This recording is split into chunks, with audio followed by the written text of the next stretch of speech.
Hii ni siku yetu ya 4, tutamaliza kesho. Timu zimekuwa nzuri sana, Waganda wameonyesha mchezo mzuri na pia timu za Kenya zinacheza vizuri sana. Kwa siku ya leo kuna timu ya Kenya, St. Anthony na Charles Lwanga kutoka kule Coast. Wanaonekana wako na dalili ambayo inaonyesha kwamba wanaweza chukua gold.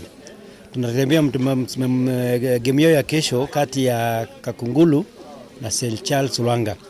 St. Charles Lwanga wakishinda ile game watachukua gold.